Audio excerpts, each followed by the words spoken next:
Funding for Schaeferless is provided by Surfshark VPN. Tune until the end to find out about their amazing service. Sorry to keep you waiting, Pikmin fans. I know, it's been eons since my last video on the series, but I'm here to make it up for you with my longest pick vid to date. A ranking of every single one of the collectible treasures across the entire series. Hey, Pikmin doesn't count, it's not real. This list is going to include the ship parts from Pikmin 1, the treasures from Pikmin 2 and 4, and the fruits from Pikmin 3, most of which are also in Pikmin 4 as treasures. But I'll also include the optional suit upgrades you can collect in the overworld in 3, just so it gets something to itself. Yeah, I kind of want to keep this intro brief because this video needs to get out there already. I literally replayed all the games and wrote about all the treasures in like January. I'm sorry, I had other topics to cover. I blame Mario Kart World. Alright, there's like 450 something treasures to talk about. I'm going to be considering a number of factors such as the treasure's design, what the characters have to say about the treasures in their logs, and occasionally the location you find the treasure in. It's all my opinion, don't blame me if you think number 36 should be higher. Just make your own list. Anyway, let's get a move on, starting with the one and only treasure in the dreaded F tier.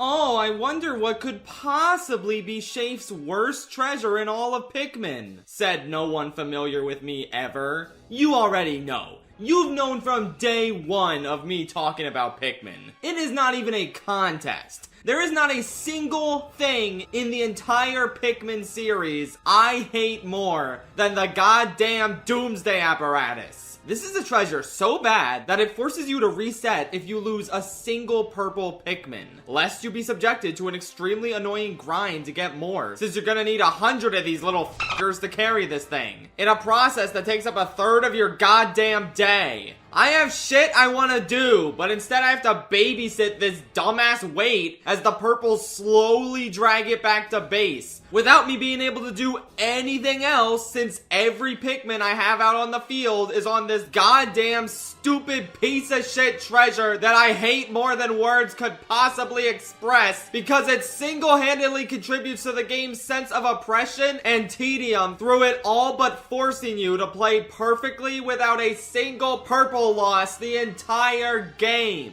But you know, other than that, it's kind of cool, I guess.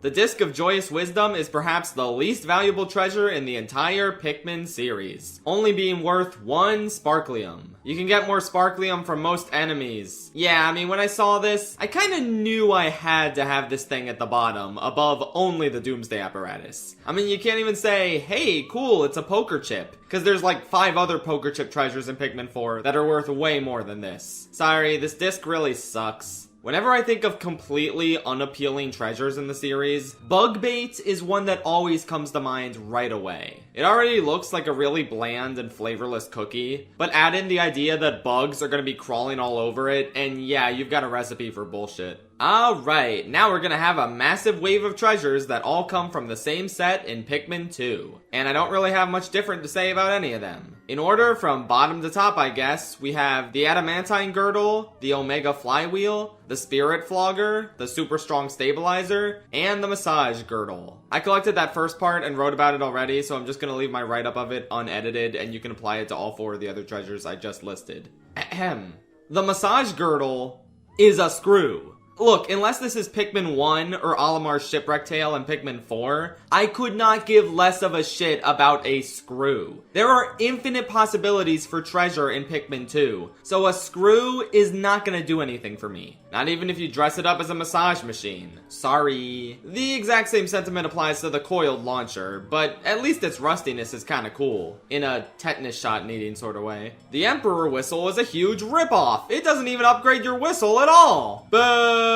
Yeah, considering how integral the whistle is to the Pikmin experience, this treasure not really doing anything feels like a giant missed opportunity. Near the bottom it goes. The healing task is a tube of Carmex for cold sores. That's disgusting. I don't want to be thinking about cold sores when I play Pikmin. Plus, I just have no attachment to this brand whatsoever. One of the lesser treasures in 2 for me. The Shattering Lance is an ice pick, meaning it's one of the only things capable of shattering ice Pikmin. I don't want to kill any ice Pikmin. This treasure upsets me. Nah, it upsets me more because I just find it really boring. I mean, who even uses an ice pick anyway? I've never seen one of these in real life and I couldn't be bothered to care about them. Sorry to all you ice pick enthusiasts out there. The anxious sprout sure is a plant that hasn't grown yet. Yeah, I can't say I have ever given this more than a passing thought throughout my entire life until now. The Vorpal platter is a can lid. Oh, how riveting. Yeah, I can't say I'm a huge fan of the treasures that are basically just everyday scrap. You gotta give me more than that. I need something more real. The Crunchy Deluge has gotta be the most boring fruit. It's a Japanese pear, but it's just round and the color is drab, and I couldn't be bothered to care about it whatsoever. I don't blame you if you completely forget about its existence. Olimar's pilot seat is required to fly the ship home, because clearly without it, the entire ship would fall apart again. Thank God for the pilot seat. Yeah, I think that's a little bit silly that this is a required ship part, but mainly I'm just ranking it low because it looks disgusting. Easily my pick for the worst ship part in Pikmin 1. Alright, I don't know about this one. The gold nuggets played a major part as collectibles in Pikmin 3's mission mode, but now they also exist as a normal treasure you collect in the main story of Pikmin 4? See, I kinda like these nuggets as just abstract shiny collectibles you could find in the high score based mode. When you try and actually incorporate them into the world of the main story, I don't know, they feel like a bit of a lazy and standard collectible. Like the bare minimum thing a treasure could be. I've also lost many a high score in mission mode thanks to one of these fucking nuggets not making it back in time. So yeah, I've got a bit of a grudge against these things. Honestly, not a very good treasure. They can be a bit of a nuisance to collect sometimes. The Broken Food Master is just a broken pan. It doesn't even work because it's broken. As a result, it has broken my trust since I considered it to be a valuable treasure. But it turns out it's too broken for that. Not so high. Literally, the only thing I like about utter scrap is the fact that it kind of looks like there's a face on top of it. That's very cute. Otherwise, yeah, it's literally a crumpled up can. What exactly do I get out of this? The Seed Hive is a fairly forgettable fruit, with a name that mostly inspires disgust in me. I'm not gonna eat something called a Seed Hive, bro. No thank you. The Cookie of Nibbled Circles looks really dry and bad, and holes in the middle of a dessert should be saved for donuts. I don't know what that's adding to a cookie. I don't like this one. Get it out of my sight. Louie's note about it is funny at least. The Extreme Perspirator is kinda just an ugly looking doll, and I don't care what Olimar or the ship say, I'm not using this thing to exercise. The Aspiration Ritual Ball is a ball from a kendama, which is one of those Japanese skill toys where you gotta catch the ball in the thing. It's like their version of paddleball, kinda. Cool idea for a treasure, but the ball doesn't really do much for me without the other part. I would love to rank the two of them together, but unfortunately, the pole is a whole lot cooler, and will be ranking a whole lot higher. Sorry, ball, you're pretty boring. The Syrian Acid Shock is, well, based on that name, it doesn't sound like something particularly appetizing. It's an unripened Japanese apricot, and I don't know, man, I like my fruits ripe, so this one's got a lot going against it. Not a favorite. The Combustion Berry is a strawberry, but big. I don't really like the big strawberries. They aren't as aesthetically pleasing as the normal size ones, nor do they taste as good usually. Also, I don't want to think about combustion when I eat something. You call this a compelling cookie? It looks completely flavorless and unmemorable to me. Cool swirl, I guess, but otherwise, yeah, I don't think I'd enjoy this. The Impenetrable Cookie is basically the same as the Compelling Cookie, but at least it looks chocolatey, so it'd be mildly tasty. Still not all that tasty, though. I'm a cookie expert, I can tell these things just by looking at them.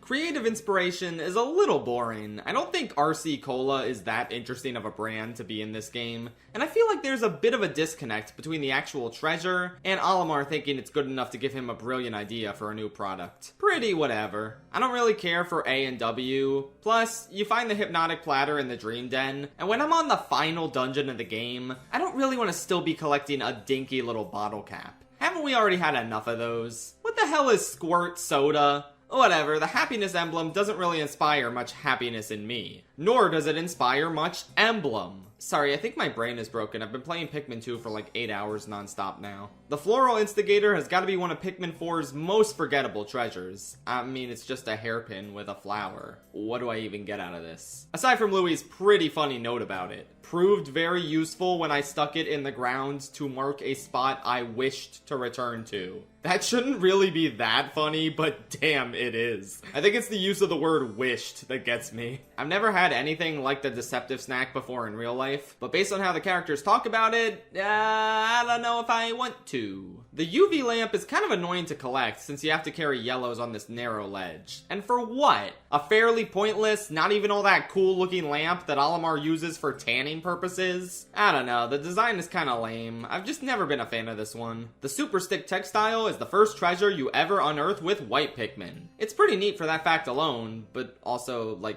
it's just a roll of tape. Not really a whole lot else to admire about this one. And the Exhausted Super Stick is the exact same thing, but just a little taller. That tallness lets it rank a little higher, but not by much.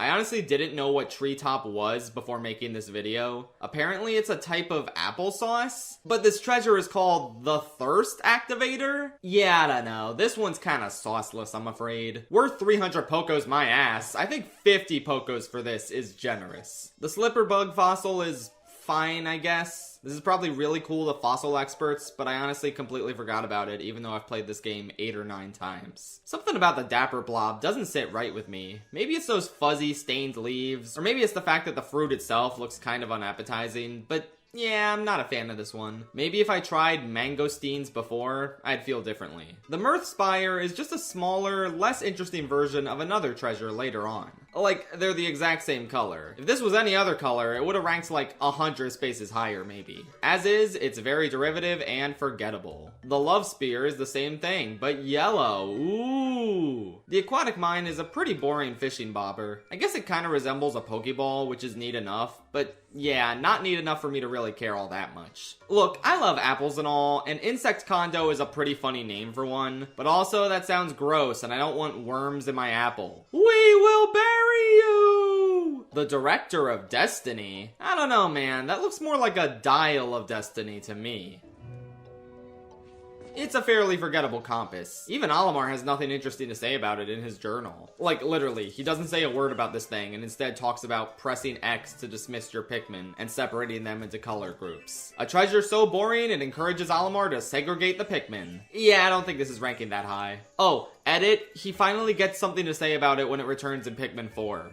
I still don't care about it, sorry. I'm not much of a fig guy, meaning the Delectable Bouquet is just kind of okay to me. Gee, Pikmin 3 sure has a lot of fruits I have to talk about. Wow, how interesting. The Sunseed Berry is a normal-ass strawberry that loses points because in the Pikmin 2 Treasure Hoard text, Olimar says his wife would laugh at him for having soft-hearted romantic thoughts. Boo! Olimar's wife should love him, damn it. Otherwise, yeah, I don't know, it's a strawberry. The Gluon Drive is pretty whatever. I feel like at this point the developers kind of ran out of ideas for ship parts, so they just said, here's one that's just the entire top half of the dolphin. I don't know. Not terrible or anything, but I could never pick it out of a lineup if you just told me its name. The Astringent Clump is pretty similar to the Crunchy Deluge, honestly, with the main difference being it's a brighter color. Thus, I like it better. I don't know, man. Never had grapefruit before, but I think I would get a kick out of this if I ate it. The Talisman of Life is cool and all, but I remember it mostly as being the treasure on floor 10 of the Dream Den, which is maybe the single most infuriating floor in all of Pikmin 2. Running out of blues and not being able to collect this thing is not fun.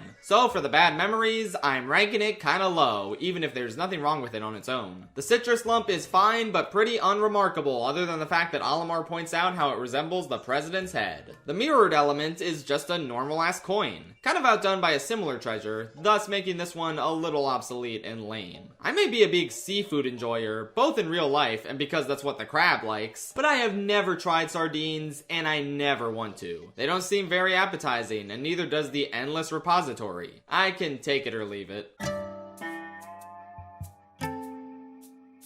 The Noble Bedent is kind of a lame-ass fork. I mean, it only has 2 prongs. What a ripoff. I don't care that it's one of the first treasures you collect in Pikmin 4. It should have had 3 prongs, damn it. Alright, I feel like this is where they started to give up with the treasure names a little bit. What should we call this lid? Massive lid. Nailed it. It's pretty uninspired and whatever. I mean, we already have a Yoo-hoo treasure. Adding in a second one doesn't really do a whole lot for me. The Indomitable CPU is just kind of a boring vacuum tube, but it is cool that you have to kill a Gatling Grink to get it. It really makes it feel earned. I love Olimar's theories on the uses for the manual honer, but with that said, I don't really like using these manual pencil sharpeners, so I am letting my bias fully control my thoughts on this one. Not a very good treasure. Okay, I don't understand this one. So Olimar wants to use the milk tub to allow smelly parents to soak in it so that they smell like fresh milk when they hug their kids? What? You guys need therapy. I'm dropping this down in the rankings because I'm so confused. Impediment Scourge is a really impractical looking spatula. There's not much to say about it. Even Olimar's description can only muster up, "Hey Louie, remember that time I used yellow Pikmin to get this treasure? What the hell is Clabber Girl?" Sorry, stringent container. My inherent uncuriosity is preventing me from caring about this baking powder container enough to rank it higher. The shock absorber is a cute, colorful, funny spring. Undoubtedly very helpful for Olimar's travels since it stabilizes spaceflight for him, but it's not really all that memorable overall. If you showed me just its picture, I could not tell you which part it was. The anti-hiccup fungus is just kind of a boring white mushroom, paling in comparison to a similar treasure in Pikmin 2. Get it? Pale because it's white. Man, I'm so funny. I think I should do stand-up. The face wrinkler sure is a lemon. I don't like them, but I do like lemonade, and I appreciate its glossy sheen, I guess. I don't know. The Zest Bomb sure is a lime. Practically the same as the face wrinkler, but I like it better because the green juice it gives you is cool. The Zirconium Rotor has a fun name to say. I like the way it spins. I don't think it's ever explained what this does to help the ship run, and it's nothing that crazy memorable or anything, but I like the way it spins. The Pilgrim Bulb is a bit of a boring sprout, but it does inspire Olimar to aspire towards becoming Supreme Flower Commander on his homeworld, a title he deserves and then some. I don't really care for pins, so the blast shield is just kind of a tiny, forgettable treasure to me. The spaceship on it looks kind of cool, I guess. I don't really care for pins, so the satellite shield is just kind of a tiny, forgettable treasure to me. The satellite on it looks kind of cool, I guess. Same thing, but Louis muses that the spacesuit on the pin is actually a big mouth eating floating cookies, which is pretty silly, not gonna lie. Same thing, but Saturn looks even cooler than the other stuff. It's also funny hearing about Olimar's disappointment that planetary rings are just dust particles. Same thing, but that comet goes hard. I don't know, man. 4 may have the most treasures out of any Pikmin game, but there's a lot of repetition to be found here. The Tandem Trainer is a pair of grippers. Not really the most interesting workout related item out there, but I'll take them over the Doomsday Apparatus at least. The green is kinda tacky though. The Heroine's Tear is a fine enough looking mango. Not a bad fruit at all, but kind of an unspecial and underwhelming reward to get for killing the Behemoth Phosbat. The Furious Adhesive may seem like an ordinary roll of tape, much like the other two we already ranked, but this one is red, so I like it better. I don't know, what do you want from me? It's just more visually stimulating. Okay, Treetop, you're lucky I like apple juice a little bit more than apple sauce. The Fruit Guard still isn't that great of a treasure, but it's okay, and it's fun to see Olimar try and decipher the images of fruit he sees on the front.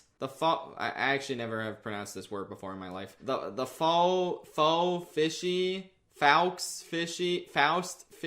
that. It's fine. Apparently it's like a fish-shaped rattle or something. I don't see it at all, but the design is pretty cute at least. I don't really remember much about the flat as a pancake Omega stabilizer, other than the fact that you get it by killing the Puffstool. And it's just very satisfying to see these two large round objects next to each other post-battle.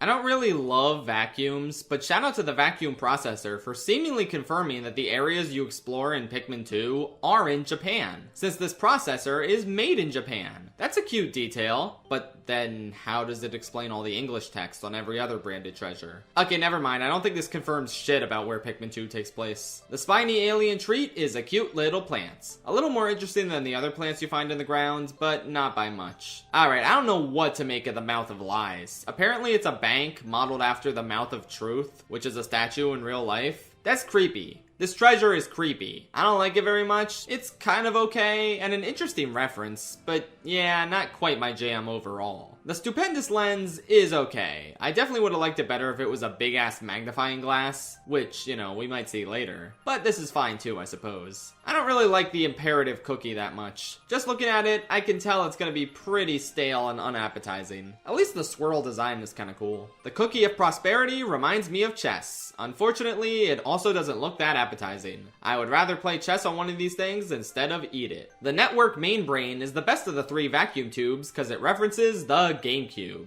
That's cute. Otherwise, I don't care about vacuum tubes. The armor nut is a tiny little acorn. Kinda cute, but pales in comparison to a similar nut treasure we'll get to. Someone should give this to Scrat. I think he'll make better use of it than Olimar. I love potatoes, but the Child of the Earth doesn't even have that cool, unique potato shape to it. It's a little too spherical for me to rank it as a top tier potato. The triple sugar threat looks okay. I've never tried Hanami Dango before, but generally I don't like eating foods off of sticks. As a result, this one doesn't really do too much for me. The red gem star looks a little bit tacky. I don't know, I can't imagine anyone wearing it and being fashionable, but feel free to prove me wrong. The green gem star is the same thing, but with a slightly more interesting color. I feel similarly about the pink menace. It could be better and it looks a little tacky, but the heart is kinda nice, I don't know. The universal calm is more of the same, but with a blue square, as well as a decently humorous description where Olimar gets the function of this thing way wrong. The frosty bauble only ranks above the other ones because in the description, Olimar talks about how terrified he is of his daughter's angry stares. That's kinda funny. But the joyless jewel comes out on top of all of them because Olimar says, "We found this gorgeous jewel, so it wasn't all bad."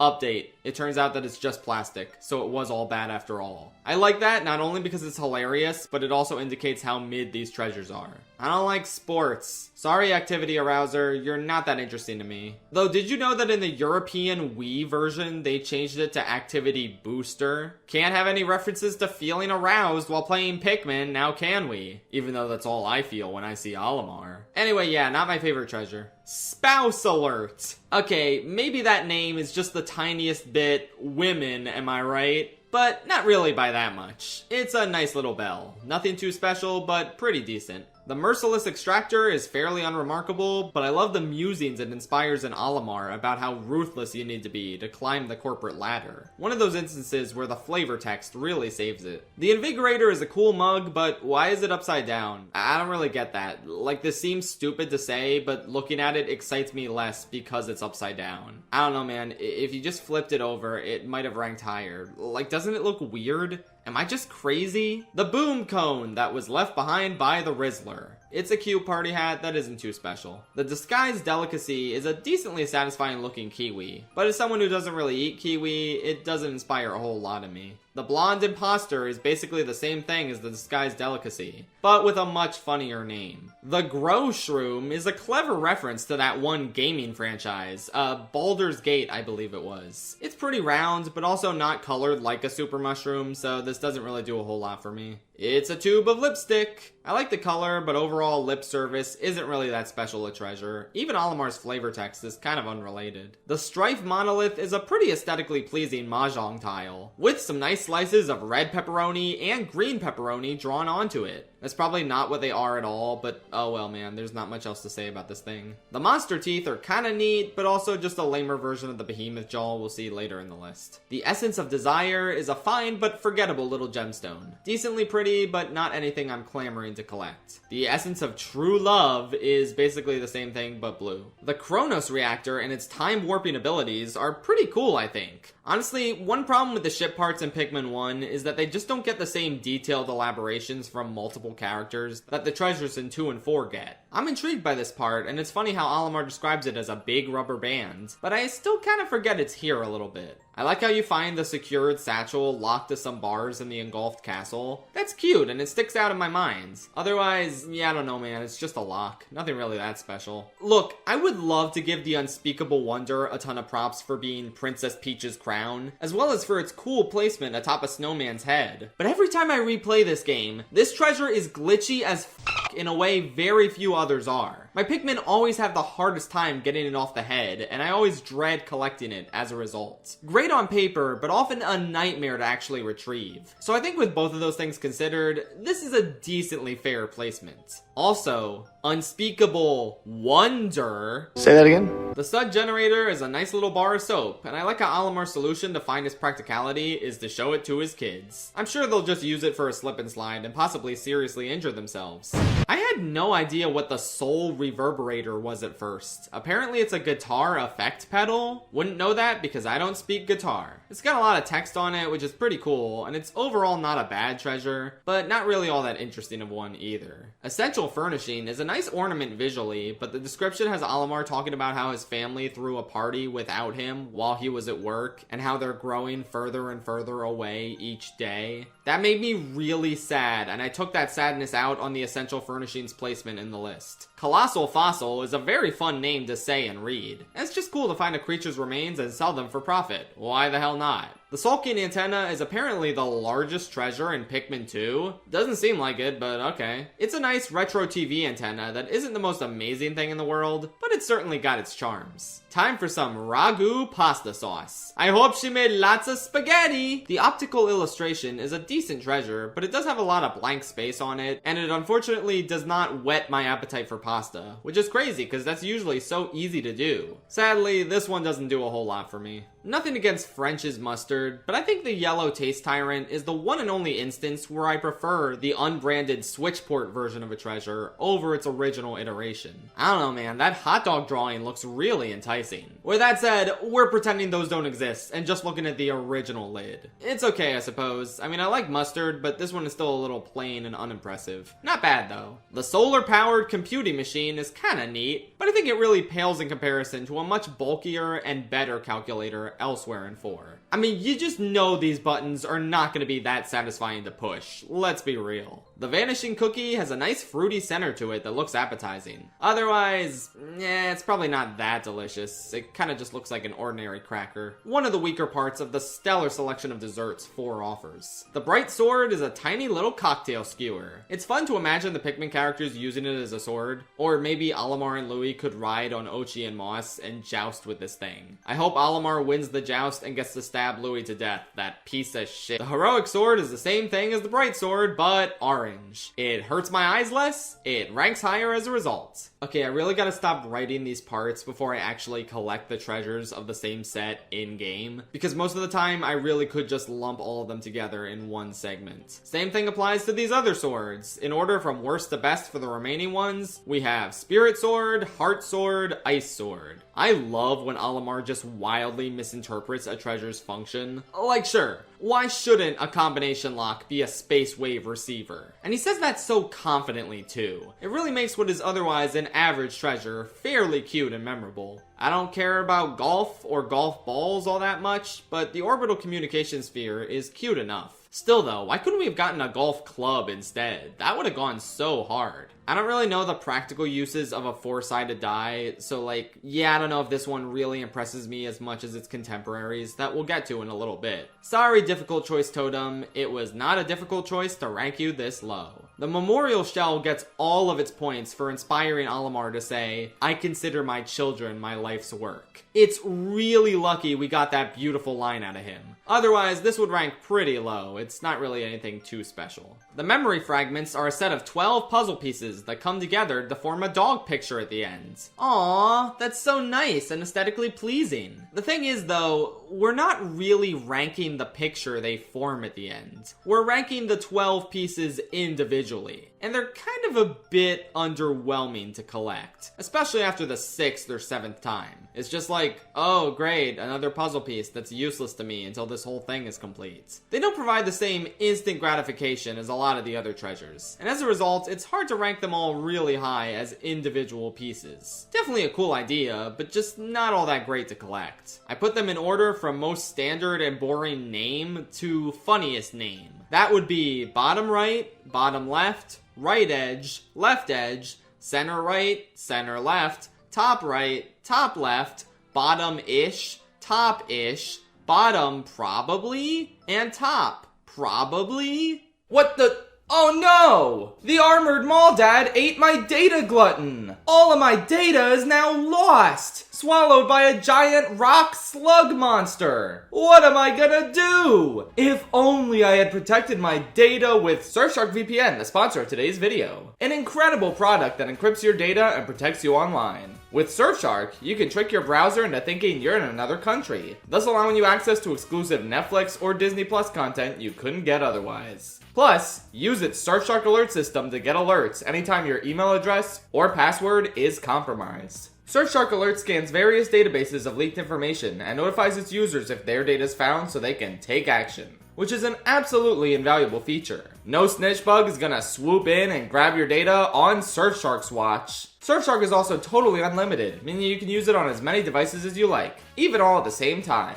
No other VPN allows this. Go to surfshark.deal/realist and enter promo code realist to get 83% off and 4 extra months of Surfshark VPN for free. It's an amazing deal, and it's even better because it comes with a 30-day money-back guarantee. So if you're not satisfied, you can cancel during those 30 days and get your money back. If you're looking for a great VPN, there's no reason not to give Surfshark a try. Once again, head to surfshark.deal/realist and enter the promo code realist. Have a great time with Surfshark VPN. The Justice alloy raises your defense upon retrieving it. But honestly, Olimar and Louie's defense isn't really one of my top priorities, so I can't say this is all that helpful. It's also a little sauceless aesthetically compared to a very similar treasure you get in a different dungeon. Not bad at all, still pretty cool, but not something I ever actively need. Pikmin 3's Metal Suit Z is basically the exact same thing. Not all that helpful, but it's cool you find it in a secret hidden capsule, instead of it coming from a treasure you'll collect anyway at the end of a dungeon. The Future Orb is a cute fortune-telling entity, and I like how the president peers into it and sees only darkness. Funny stuff! Honestly, I can't remember the last time I've actually seen a traditional magnet like this in real life. Even so, the heavy-duty magnetizer is a large and satisfying treasure to get your Pikmin on. Nothing too special about it, but it is very aesthetically pleasing. I cannot be the only one who thought this was a pregnancy test at first. The heat sensor is a creative treasure idea, and I like its long shape, but it loses points for implying that Olimar's wife doesn't love him as much as he does. Boo! I want them madly in love, damn it! Also, Louie licks it, which, yeah, that's very in character. The Daughter of the Earth may just kind of be a standard sweet potato, but I like its shape, and I especially like how it reminds Olimar of his daughter. Could he be any more wholesome? I don't really like the kind of bells the Path Creator is an example of, but it gets a few points for being one of the first treasures you collect in Pikmin 4, as well as inspiring Olimar to describe how he set off the alarm system at his primary school when he was a kid. What a rascal! Louie has something funny to say about it as well. I've been a little mean to some of the fruits in Pikmin 3 for being a little too standard, but the lesser Mach Bottom is as standard as they come, and I still really like it. It's a nice round little plum that looks great, and I'm not even a big plum guy. For some reason, I just like this little juicy spear. I ranked the regular Mach Bottom above the lesser one just because it felt wrong not to. It's a peach. It looks good and unique, and I like the spot where you find it in 3. Such a lovely little waterfall. The Omniscient Sphere looks cool, but it lacks a certain role in a certain side mode that most of its sphere peers have, preventing it from ranking alongside them. I honestly kind of forgot about it. Orange isn't really my color. With that said, it ranks above some of the other spheres because at least it's a unique color you don't find in that other mode. I think it's pretty cool how Pikmin 4 brought back the Talisman of Life, but instead of just the full deck as it was in 2, they spread it out across multiple different card treasures. That's a pretty creative way to bring an old treasure back. I don't have too much attachment to these cards, but they're solid enough additions, with worst to best being Rain, Phoenix, Crane, Moon, and Cherry Blossom. Just based on their designs pretty much. The Conifer Spire is a nice pine cone that embodies the fall vibes of the Wistful Wild very well. It's not the flashiest treasure in the world, but I do always remember it fondly when combing this area for valuables that aren't the piece of doomsday apparatus. Not really a big fan of water chestnuts, but I think the flavor text on the patience tester is cute, with Olimar using his imaginary can opener to pretend to open it. What a scamp. As much as I love sweets, something about the shape of the Diet Doomer makes it seem like it wouldn't be all that appetizing to me. I don't know. There's something a little off about it, but hey, at least the name is really funny. So why does the Repair Juggernaut rank significantly higher than those 5 miscellaneous parts I stuck all the way down in D tier?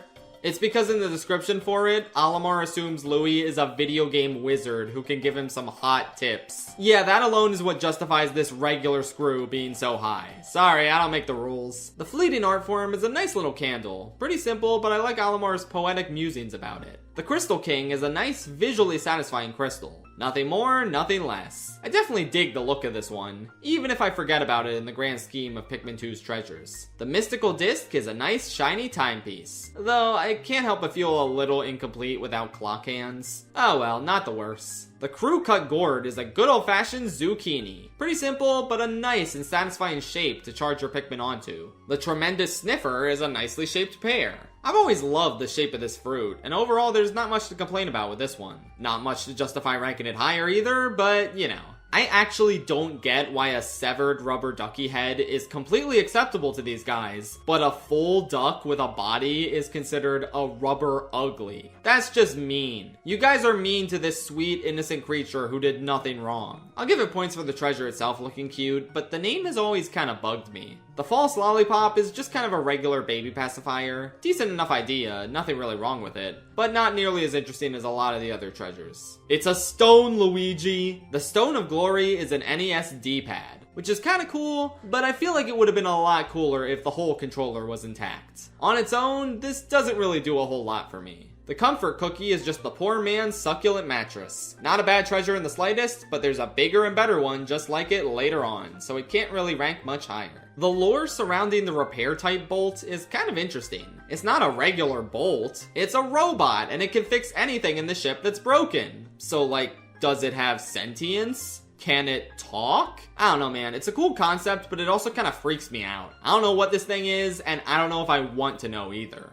Durable Energy Cell. Do you get it? Yeah, this is a cute, good treasure and all, but I don't think we needed more than one Duracell battery. The novelty kind of wears off the second time around. The Proton AA is a Duracell battery again, but this time it's skinny. Nothing is ever going to top the original Duracell in this game. Why are you guys still trying? The Fuel Reservoir is a Duracell battery again, but square. Well, at least it's different, I guess. Man, Duracell really got their money's worth out of this partnership, huh? The Wayward Moon is a nice big cantaloupe that serves as the last boss fruit you collect. Pretty decent, and I like its girth. But I definitely wish we could see inside it, because those are often the tastiest looking parts of a fruit. The Automatic Gear. Yep, it is a big ass gear. A decently satisfying ship part to collect, since it kind of represents the basic, quintessential ship part in general. I like the little bridge you have to build to get to it. I don't know what else there is to say about it, other than Olimar tried filling the cracks in with dirt. That's very funny. The Danger Chime is a nice bigger looking bell compared to the Sleigh Bell Spouse Alert, but it's still just a bell that doesn't really do a whole lot. If it made noise, I think we'd be looking at an A+ tier treasure. The Time Marker is basically the same thing as the Danger Chime, except this one has a handle. Well then, I hope it can handle being ranked one spot above the other bell. I don't know anymore, man. I'm just tired. The Relentless Spear is a pretty normal dart, but that's a fun treasure idea. That's literally all I wrote for this segment. Why is this video so hard? I like the little dolls that go inside of each other. As Pikmin treasures, they make for a pretty cool set. It is kind of a shame you can't actually put them inside of each other. You just have to imagine it in your brain. But even so, these really aren't bad at all, even if their parts are less than the sum of them. I'll rank them in order of smallest to largest. So we have Gifting Vase, Granddaughter Doll Head, Mooching Vase, Daughter Doll Head, Empty Vase, and Mama Doll Head. I love avocados, mainly because they produce guac. So for that reason, the Scaly Custard gets some points in my book. I also love its rough texture. It's a nice inclusion compared to some of the more milquetoast fruits in 3. I never really liked yogurt that much as a kid. I mean, I do have fun nostalgic memories of the Danimals commercials made by Dannon, the company featured on the Saliva Tricks. But that's about it. It's a nice blue, aesthetically pleasing treasure, but it might have ranked higher if I was actually a yogurt fan. The Extraordinary Bolt is just kind of a regular bolt. In fact, Olimar kind of got scammed by the salesman who sold it to him. But damn it, that's funny in its own right. Who am I to argue with them? This bolt is indeed extraordinary. I mean, it's right there in the name. See, foolproof. The Glee Spinner looks so much like a Wii nunchuck joystick. But obviously that's impossible. Nah, it's a GameCube controller joystick. And like, as cute as that is, Pikmin 4 does have the entire controller as a treasure, so yeah. Skin of the Phoenix is an absurdly hard name for an origami crane. It's a cute little addition, and I like Olimar's musings about the nature of immortality that come from it. The sweet-soaked bluebird ranks just below it, however. It's less cool because red is epicer. But with that said, the priceless bird is the same thing, but gold. And you can't argue with gold. That just automatically elevates it above its peers. The Essence of Despair kinda looks exactly like the Libra and Sagittarius from Pikmin 1. Except not nearly as sentimentally valuable, but hey, it still looks nice. The Essence of Rage is the exact same thing, but red. I like red, so sure, I can rank it higher. The Perforated Raft may look like an ordinary, boring button at first, but it's a decently fun collectible en masse. That part in the Hero's Hideaway where you find a bunch of them at the same place is pretty satisfying. And Louis also talks about how fun it is to lick it. Man, they should have saved that description for a Nintendo Switch cartridge. The fascinating item is basically the same thing as the Perforated Raft, except blue. I ranked it higher though because Olimar has a cute story about meditating a fight between his parents when he was a kid, just because he was tired of waiting for dinner. This probably saved his parents' marriage. What a lad. I don't even know what this has to do with a blue button. They just added this lore for the love of the game. The trap lid may not be blue, but it ranks the highest out of all the buttons because its name reminds me of the classic 2024 M. Night Shyamalan psychological thriller comedy, Trap. This whole lid you've been collecting? It's a trap. No, the actual reason this ranks the highest out of all the buttons is because I collected the other two first, and I already wrote their descriptions. So if I rank this lower, I would have to rewrite those descriptions, and I don't feel like it, so that's why it's higher. The Greed Inducement Device is a fun name for a coin purse. Not an all-time memorable treasure, but fairly decent regardless. The Boss Stone is a nice shogi tile. I've never played shogi myself, but I think I get the gist from maxing out Hifumi's social link in Persona 5 in multiple playthroughs. Therefore, as a shogi expert, I think this is a solid enough treasure. The Dream Material is a magic eraser that protects you from electricity. Don't get me wrong, that's kinda helpful, but also not extremely helpful. It's not like you're gonna get electroshocked that often compared to your Pikmin. It's a nice gesture at least. Also, the comment Olimar has about the eraser rubbing away to oblivion, reminding him of his job, is really good too. The Anti-Electrifier is the Pikmin 3 equivalent of the Dream Material. Neat find, but not all that helpful. The Scorch Guard is the same thing, but it protects you from fire. I couldn't rank it next to the Pikmin 2 equivalent that does the same thing though, since that's actually a legit cool ass treasure. And this is just a regular capsule suit. But it's still a neat find regardless. The Persistence Machine is a nice enough Daruma doll, with its best attribute being how Olimar and Louis realize it reminds them of the president and lose their wills to live. The Expression Hider does just that, being a pretty creepy mask that wouldn't feel out of place on the Happy Mask Salesman's backpack. I can't say I'm a huge fan of most things about it, but I do appreciate just how wide and large it is. Variety in the sizes of things Pikmin carry back is always a good thing. The Assembled Courage series is a bunch of pieces of a huge toy robot, which is pretty cool, but much like the puzzle pieces, I don't know if the cool thing they combine to form means each individual part deserves to rank super high. They are decently neat finds individually though, so I'll rank them higher than the puzzle pieces, even though they absolutely would have been S tier if they were all just one big complete robot. From worst to best, we got the Sure-Footed Combo Bot, Kickstart Combo Bot, Fist Force Combo Bot, Nexus Combo Bot, Think Tank Combo Bot, and then the highest ranked one is the Peacemaker Combo Bot, because in the description, Olimar talks about his daughter, and that's very sweet. Plus, I don't know, the Peacemaker show is pretty good. The Portable Sunset is a lovely name for a persimmon, which is a fruit that I've never actually seen in real life before. Genuinely, the only reason I know it exists is because of this game and Animal Crossing New Leaf. But hey, it's a unique fruit with a unique shape, and it's one of the more memorable ones to collect for me. The Dusty Bed is a comfy looking chalkboard eraser. Nothing too crazy, but I like when these guys find unintended uses for common items. It's a nice color and shape too. The Science Project is a really cute name for this 4-leaf clover. It's small and simple, but it's very sweet that Olimar is thinking of bringing it back for his son's science class. The Data Glutton is a cool retro cell phone that's pretty fun to see spit out by the Armored Mall Dad. As your first non-fruit collectible in Pikmin 3 that unlocks a new area for you to explore, it's pretty good at introducing that concept to you. The Temporal Mechanism is a nifty Nintendo-branded stopwatch. Not anything too crazy, and definitely impractical for telling time given how big it is, but a neat treasure regardless. It gets a lot of bonus points for being the first treasure we ever saw in the initial teaser for Pikmin 4, causing rampant speculation about its purpose, which is fun. They took away the Nintendo branding though, which is lame, but they added a nice message on the back. The gravity jumper is funny because it's literally just a blue spring, and yet this is the final push Olimar needs to make the jump to super light speed. What a beautiful, technologically illiterate space captain he is. The time capsule has a little doggy in it, and I like when there's a little doggy in things, so I like the time capsule. I may be a sushi fiend, but that does not extend to egg sushi. I don't know, I just don't find this nearly as appetizing as other types of sushi, including the types we'll see later in the list. With that said, this is still technically sushi, so I gotta give it some props. Double Dragon-Eyed Scope is a raw as hell moniker for some kitty-ass binoculars. I remember these for being one of the first decently large treasures you encounter in Pikmin 4. It feels good to pick it up. The popped airhead is a pretty fun fruit to collect. I like its little crown and its scaly texture. Apparently it's a Decopon, which I've never heard of, but it gets a lot of points for being unique. The Brush of Wisdom isn't anything too crazy, just kind of a normal ass toothbrush. But I definitely wouldn't call it a bad inclusion. It's just a pretty average one. I like how it's yellow. Yeah, that's all I got. Oops, I actually forgot to include the Brush of Foolishness in the ranking. It's the Brush of Wisdom, but blue. Olimar tells a cute anecdote about his kids in the description.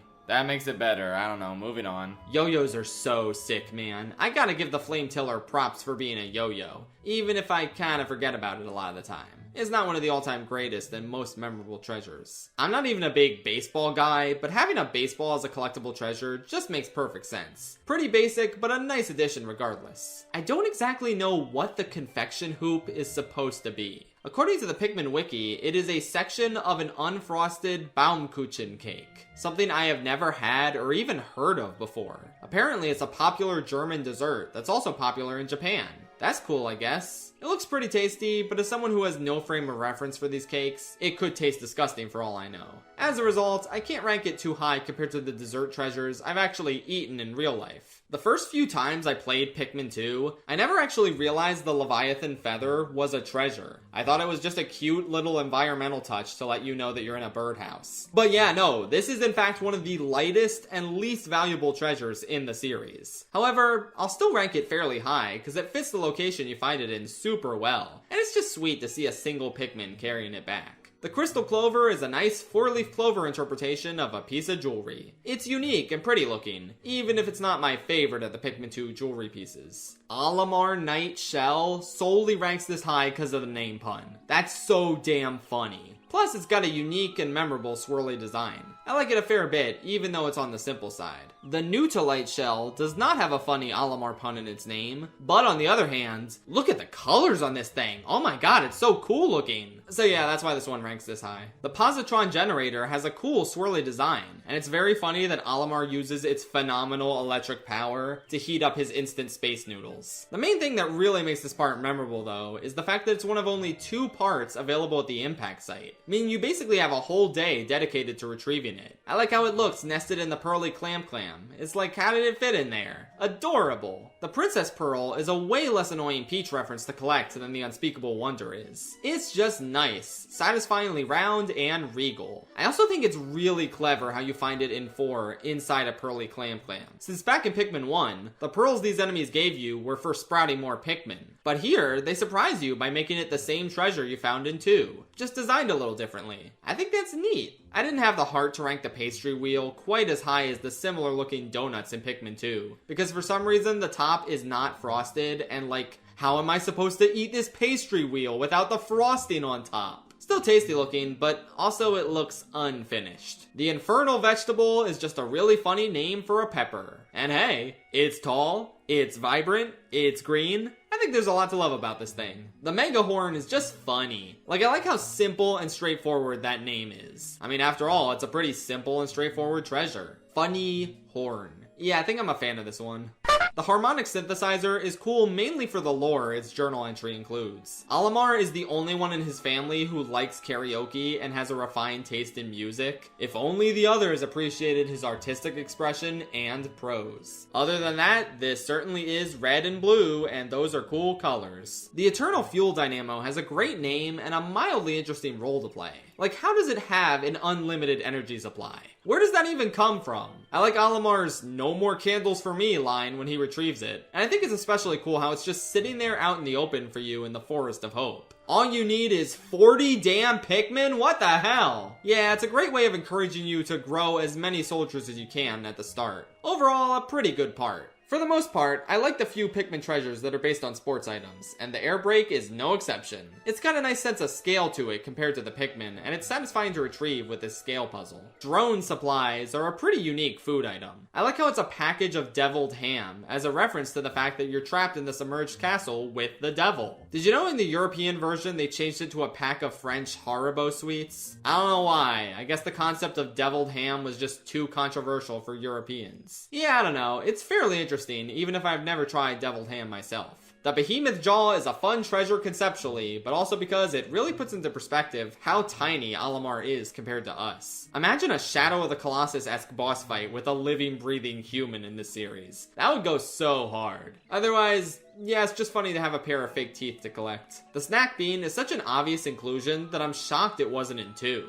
It's a peanut. A surprisingly satisfying, tiny little find. I just think it's pretty cute and likable. Not super remarkable or anything, but I'm a fan. I just happen to have a chance cube here. This thing is big, inviting, it promotes gambling, which is based. Yeah, I really enjoy the chance totem and all of its square edges. They made it a lot smaller in 4 though, and yeah, no, I'm a fan of big die. Thank you very much. I can't believe Nintendo removed the line from the Love Nugget flavor text about Alamar wanting to feed it to his wife because of its pheromones. This is literally 1984. But yeah, that line alone makes it a lot more memorable than most of the other fruits in the series. I ranked the Crush Nugget a smidge higher because I really like the play on words, having a smaller version of the Love Nugget just be a simple crush. I also love Alamar recounting his school days and talking about how his future wife got jealous of another girl asking him out. This is so damn great. I love reading Alamar lore for days on end. I swear to God, there is more lore associated with Alamar than there is for any other Nintendo protagonist besides like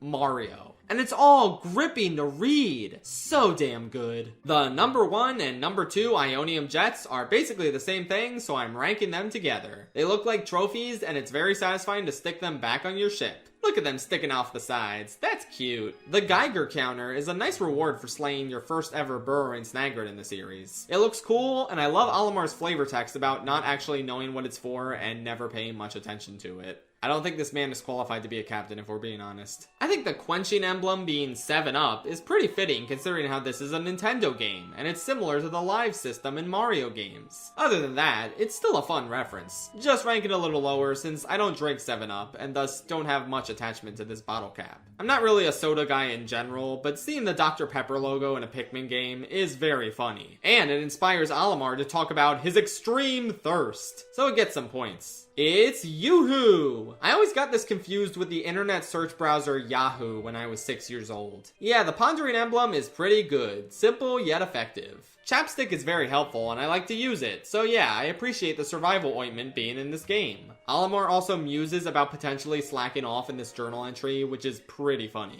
The Masterpiece Plank is a cartridge for that. Not a game I have any attachment to, but it is very fun seeing Alamar automatically assume it's a masterpiece and speculate on its contents. The Corpulent Nut is a slightly bigger acorn than the Armored Nut, but it gets bonus points for Alamar's entire description of it being, "This rotund nut reminds me of the president's sizable girth." Yeah, that's peak right there. Innocence Lost is a nice star topper for a Christmas tree with some sweet reflection from Alamar found in his flavor text. It's a nice treasure that makes me happy. Dude, I thought I was so slick as a kid for sharpening both sides of a tiny pencil to make a dual wielding pencil. But yeah, it turns out I didn't even invent that. It was in Pikmin 2 the whole time. Pretty cool treasure though. I like the N64 logo on it. The Succulent Mattress is a fun treasure because even though it doesn't look the most appetizing, the idea of an edible mattress is just too fun to pass up. I would straight up never get out of bed, until I eat the whole mattress, I suppose. Then I would probably have to get a new one. I love the Stellar Extrusion because it's a star fruit. That's so cool. No, I haven't eaten star fruit before, but damn, look at how cool the shape is. Definitely one of the most awesome fruits to be found in 3. The Seed of Greed looks a little bit boring at first, but honestly, I just really like how chestnuts are shaped, so I like this one. Plus that name is pretty killer. The Nouveau Table has a great aesthetic. being part of a rotary phone with all the little numbers in place. I like shaking it around when I collect it. It's a pretty fun one.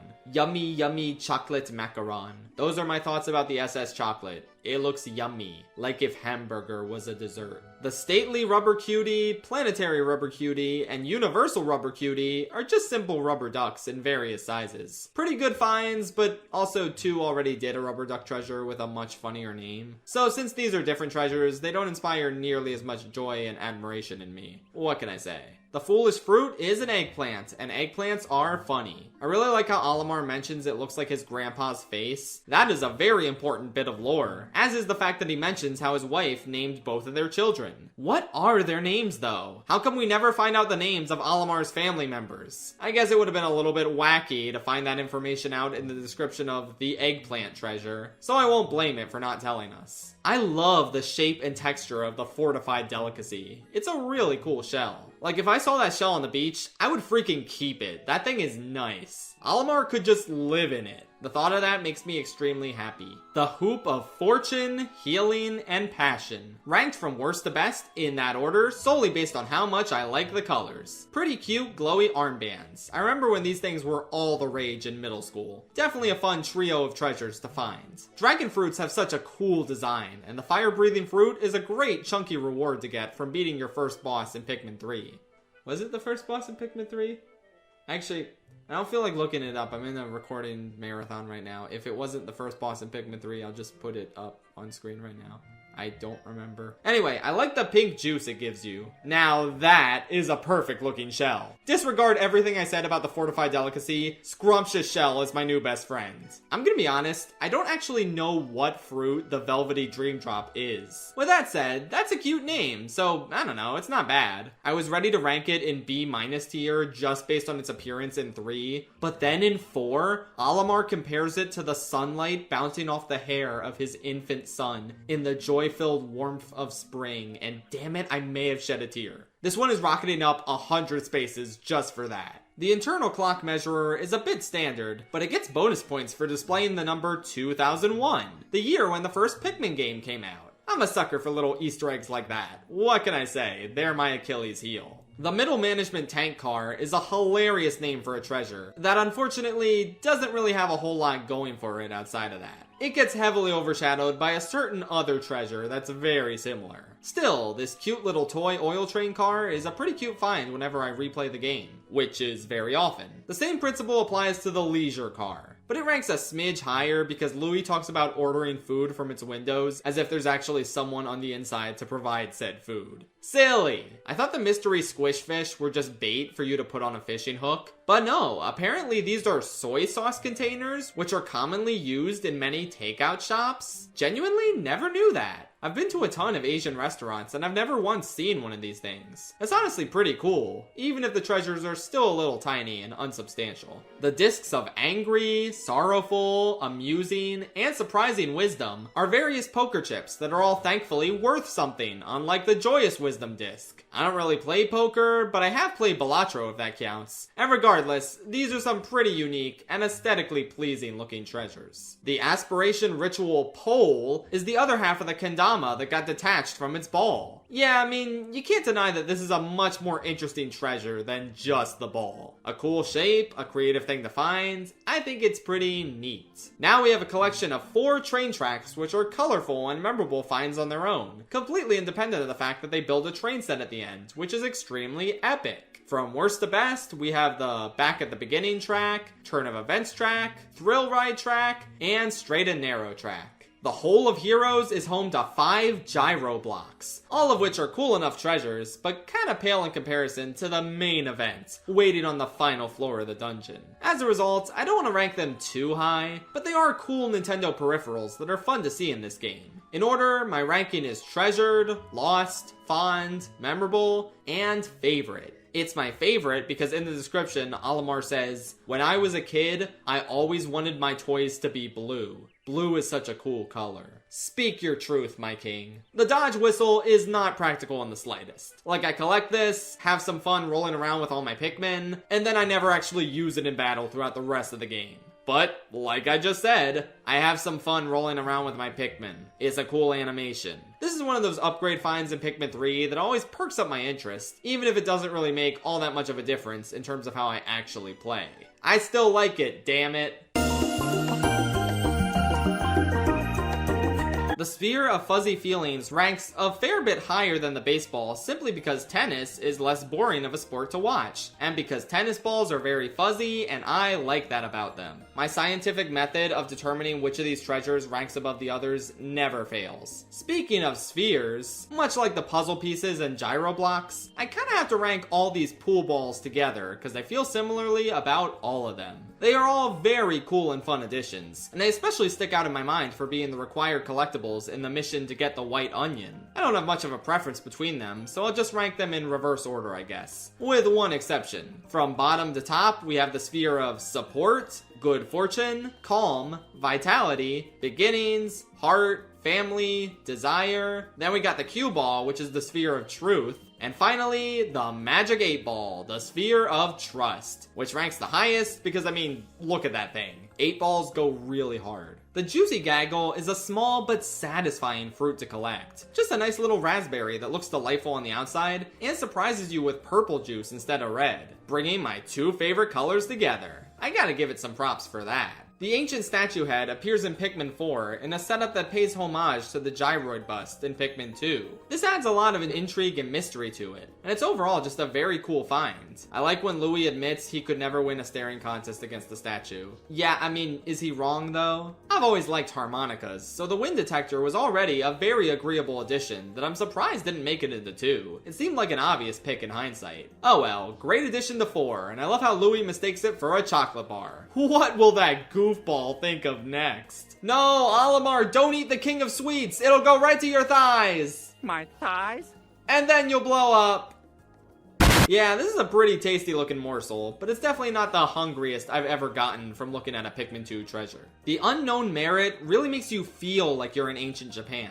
It feels like there's some history to this one, and I like how Olimar becomes inspired to hopefully sell it to a museum. Because, you know, it belongs in a museum! The Condensed Sunshine is a pretty good looking jar of jam. Obviously paling a little bit in comparison to the real-life brands from Pikmin 2, but by 4 standards, it's a pretty bulky and satisfying looking treasure to collect. I think the Unbreakable Promise is a really sweet find, and I like how you discover it on a shelf, as if the occupants of this house had it proudly displayed. I also like how Olimar expresses how he didn't have the means to get his wife anything when he proposed. Aww, the poor guy tries so hard, isn't he sweet? The Shake a Smile is just a nice, cute, colorful treasure, and I think it's cool how for once, Olimar actually correctly guesses what its purpose is. Finally! He got one, guys! Yeah, I don't know what else to say. It's just a nice, big, satisfying treasure to collect. I'm a big enjoyer of the birdie bed, doggy bed, and fishy bed. They're such cute and satisfying, soft-looking animal-shaped sponges. The birdie is the weakest with the least interesting shape. Then the doggy, which is pretty memorable and well-shaped. Then, finally, the fishy, which wins because it's purple, and I like purple. I'm a little mixed on the key, because on the one hand, it is extremely funny to have an item that directly interfaces with the president's parallel dimension controller, as well as discovering a collectible in the main story that unlocks challenge mode from the main menu, all while having this text appear in-universe as a message from a parallel universe. That's so funny and completely out of nowhere compared to the rest of the series. But on the other hand, you can only unlock challenge mode once, so when you go for repeat playthroughs of Pikmin 2 like I have, because I like this game, I swear, it's kind of an underwhelming collectible since now it actually is worthless like the ship said.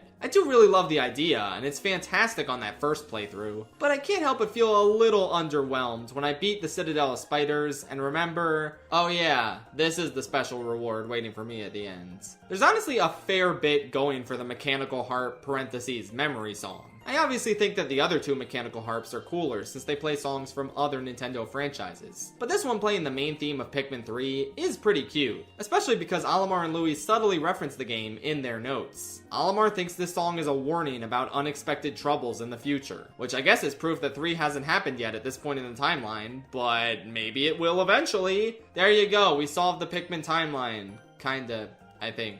Good treasure, even if the other 2 are definitely cooler. The Geographic Projection is kind of the less exciting and inspired sequel to a treasure we'll talk about later on. Still good, but it ranks lower because it's missing a certain funny factor. But on the other hand, it does include Brazil, so it makes up for the funny right there. Now that's what I'm talking about calculator-wise. The number jumper is just so neat visually. Some might call it boring, but I have a fond sense of nostalgia for playing with calculators like this. And I like the idea of tossing Pikmin onto the different buttons to make calculations. You can't really do that in game, but I can dream. The bowsprit is a nice satisfying little dome atop the dolphin. Getting this part really helps signify, oh yeah, you're almost done, baby. And the fact that Olimar designed it himself is so cool. It really helps you understand the connection he has with his ship a lot more. I never grew up with it, so maybe I just don't get it as a result, but what is the practicality of the Game Boy Micro? How is this a satisfying way to play a game? Oh well, I'm a sucker for just about any Nintendo peripheral in the series, so the micromanagement station is no exception, even though I don't really care about the Game Boy Micro all that much. The bathing pool is cool because it's a big dog bowl that happens to be right outside the entrance to the final dungeon. You know, the one where you fight Big Dog. It's pretty memorable because of its location, but also it's a satisfyingly large treasure to collect, and I like the idea of Olimar taking it home and using it as a hot tub for his family. He deserves it for real. The slapstick crescent may just be a banana,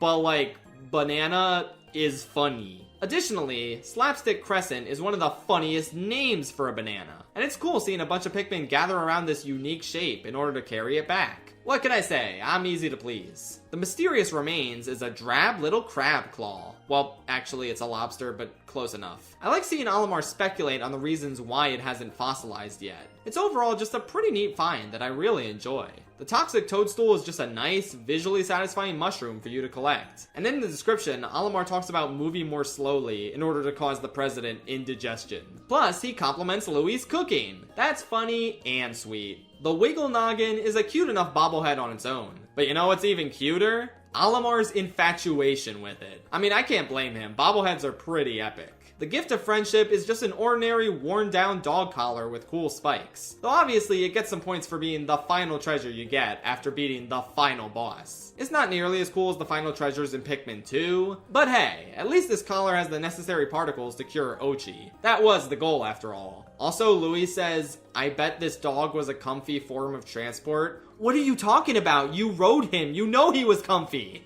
You guys, I think Louis is kind of weird. Something about magnifying glasses are so damn fun to me. I'm definitely a big fan of the detective's truth seeker. It's a very fun item with a very fun shape to see Pikmin gathered around. Here we go, this is that super funnily named rubber duck treasure I was talking about earlier. Something about a rubber duck head being labeled a paradoxical enigma is just hysterical to me. Very funny. Deserves to rank pretty high as a result. The lustrous element isn't just a normal ass coin, it's a gold coin, and I really like that. So, I don't know, man. Seeing the treasure meter go up by 1,000 Pokos just from this one coin tickles my brain.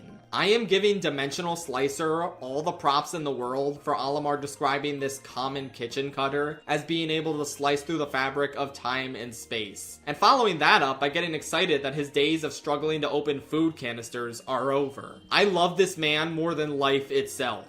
The taste sensation is a delicious looking jelly donut. And as much as I love the food treasures in these games, I've never actually had onigiri before, so as someone without personal experience with it, I can't rank it too high now. Got a very nice shape though. I decided to rank the SS Peppermint decently higher than the SS Chocolate, because it has a much more appealing color and really cute sprinkles on the top. It's super visually appealing, and even though mint isn't really my favorite flavor, I'm sure it tastes pretty good as well. Alien Billboard is such a good name, even if it has nothing to do with kiwi shoe polish. I guess Olimar couldn't get the can open and see what was inside. Ah well, even so, I love seeing him try and interpret our language and flex his hypothesis-forming brain muscles. The Nintendo gadgets you encounter in Pikmin 2 and 4 are cool, but I also really love the miscellaneous Mario merchandise as well, like the Master's instruments. It's just fun to find Princess Peach colored paint. Cute, that's about it.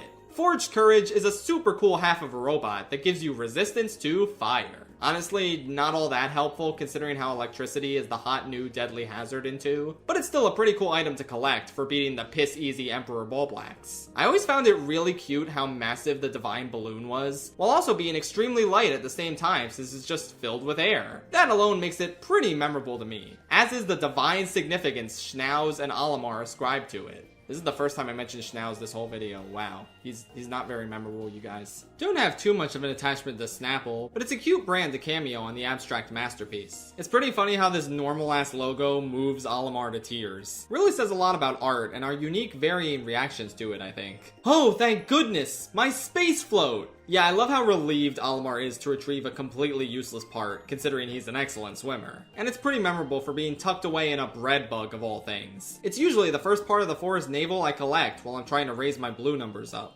But really, remember that it's just for emergencies. Aw, look at the cute little Santa boot. Yeah, the Icon of Progress is one of the most explicitly Christmassy treasures in the Christmas-themed Frontier Cavern. I like its vibe a lot, even if it doesn't upgrade your movement speed despite being a boot. The 5-man knapsack lets you lay down, something you could already do in the first game from the start. It's not really that helpful, but I just like the fact that this is an unlockable feature. That's pretty funny. And look at how cozy this thing looks. Look at the little finger parts on the glove. I don't know, man. I appreciate the aesthetic, and the functionality is kind of amusing.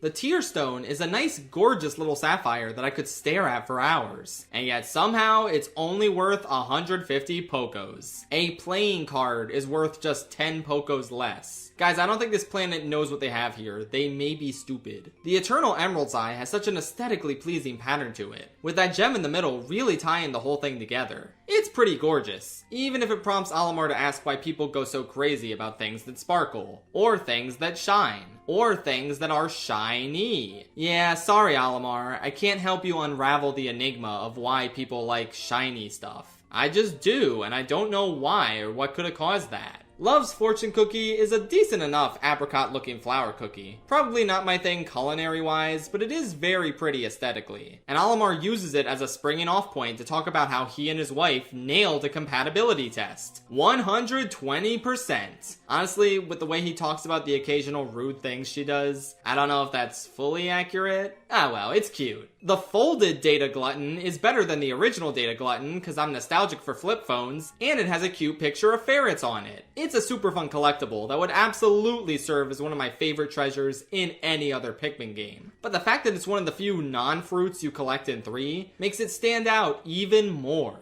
I really like how massive the olfactory sculpture is. Like, that is a big-ass candle if I've ever seen one. It's just one of the coolest treasures to get in 4. I like not only the size, but also the colors and the ever-burning flame. The Joy Receptacle is a lovely little present that apparently is empty inside, but let's not worry about that. It's a nice, brightly decorated box, and it gets me excited about Christmas. Top-notch treasure. I really like the retro tech aesthetic of the analog computer, and it's yet again funny that Olimar doesn't even know what this thing does. Seriously, he may be stupid. Ah well, I still love him though. Oh yeah, the flavor text on this one is technically the first time we ever allude to the president. Cool foreshadowing that's also funny. The Regal Diamond is eye-popping and very aesthetically pleasing, but it's also sweet to see Olimar reflect on how quickly his daughter is growing up and getting into jewelry. Very cute. The Stellar Orb brightens up the underground caves in Pikmin 2, which, like, that's cool and all, but it's also not super necessary. I didn't really have a hard time seeing, so thanks, but I don't know, it's not a huge deal. Ah well, I still like it. It's a cool upgrade. Alright, so why the hell does the Dapper Rubber Cutie rank so high above the other ducks from Pikmin 4? Well, not only does it have the only unique and best color scheme out of any rubber duck in the series, but Olimar's notes on this one are one of my favorite treasure descriptions in the entire series.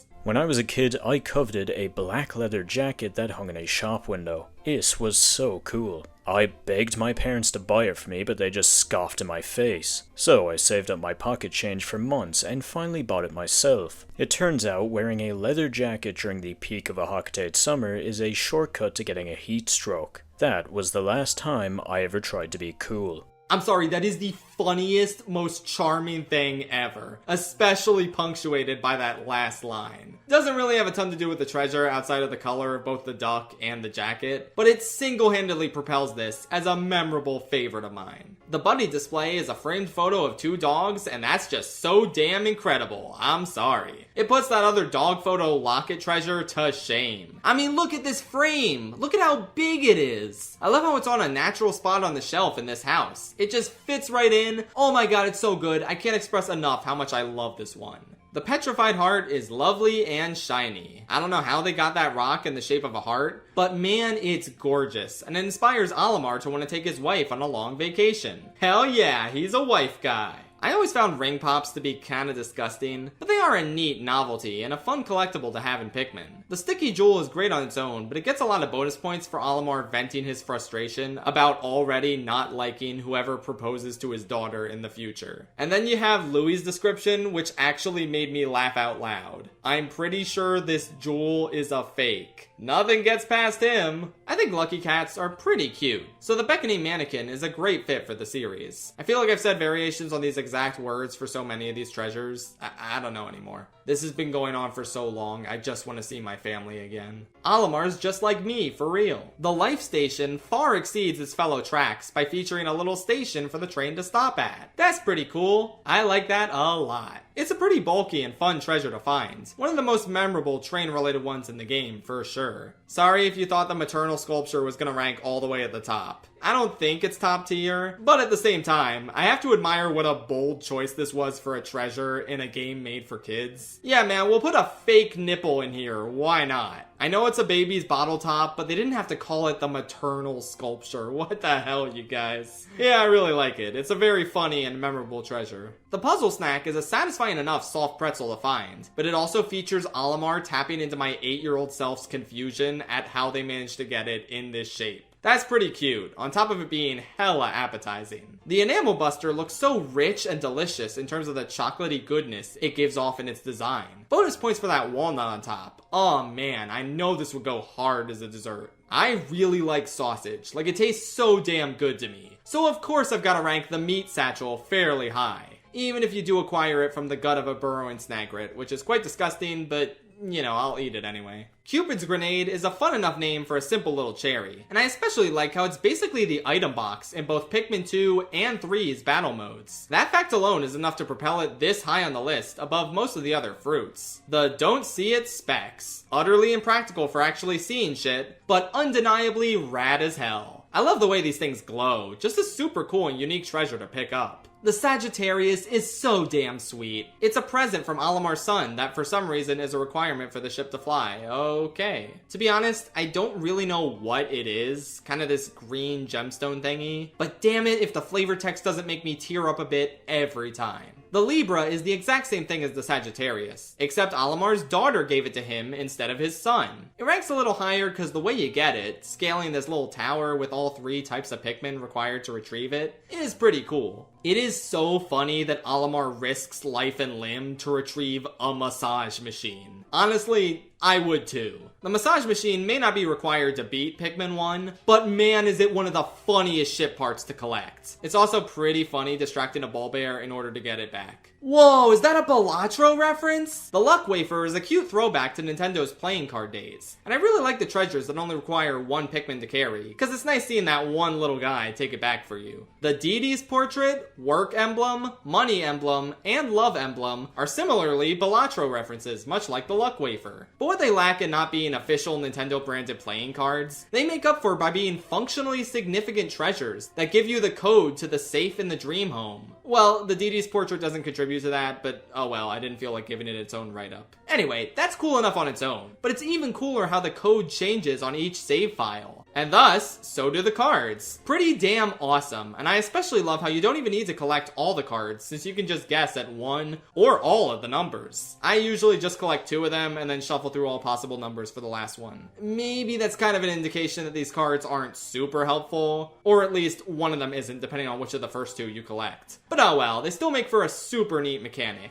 even if they are pretty simple. The Wisdom Emblem, Power Emblem, and Courage Emblem are basically the same thing, but they unlock the code to Olimar's hideout in Hero's Hideaway, which is way cooler and relevant to beating the game. Plus, Zelda reference makes neurons activate, hooray. But, out of all the playing cards in 4, the Devil's Portrait wins out over all of them, solely because of what Louie has to say. I like the look of this character. Seems like a fun companion. Yes, Louie canonically wants to hang out with the devil. Honestly, that is one of the most on-brand things he ever says in the entirety of the series.